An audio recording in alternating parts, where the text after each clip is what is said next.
Dead on the spot ang 10 taong gulang na special child sa Calamba, Laguna. Tumatawid siya sa South Luzon Expressway nang masagasaan siya ng isang pampasaherong bus. Nakatutok si Jam Sisante. Walang pagsidlan ang pighati ng ina ng 10 taong gulang na si Alden, isang special child na nasawi matapos masagasaan ng bus kaninang umaga sa SLEX sa bahagi ng Calamba, Laguna. Makita ko po ng expressway, nandun ang anak ko sa ilalim ng bus po. Tapos sinabi ko, kukunin ko po, baka dadaling ko sa ospital, kakarga ko sa tricycle ko, baka mabuhay pa po ang anak ko. Ayaw nila pahawakan. Kasi po daw, hintayin pa daw po yung mayari ng bus, pati mga pulis. Papasok na sana sa paaralan sa unang pagkakataon ngayong linggo si Alden. Kwento ng kanyang mga magulang, mabilis na natapos sa almusal si Alden kaya nagbasketball muna sa likod ng kanilang bahay. Nagsasampay ang nanay ni Alden habang pinapakain naman ng ama ang iba pa niyang kapatid.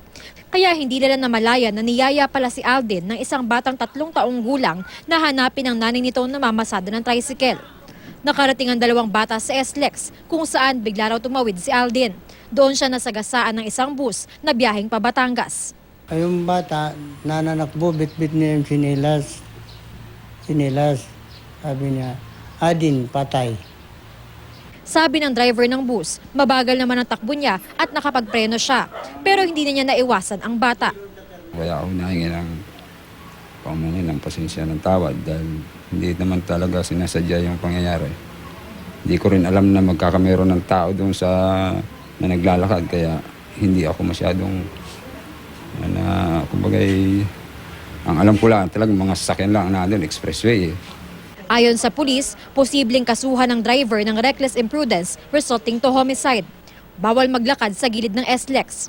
May nagpapatrolya naman daw sa lugar, pero hindi raw sa lahat ng oras mababantayan lahat ng lugar. Sa part ng parents, sa ganung edad niya ay kailangan na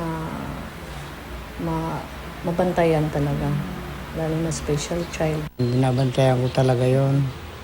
Kaso lang, yung pagkatapos namin kumain, pinapagalmusal ko siya. Kinuha niya yung bola niya, naglaro sa likod. Hindi ko naman mapuan. Kasi yung mga kapatid niya, pinapakain ko pa siya. Nangako ang may-ari ng bus na RRCG Transport na sasagutin na pagpapalibing sa bata at magbibigay ng tulong pinansyal sa pamilya. Jam Sisante, nakatutok, 24 oras.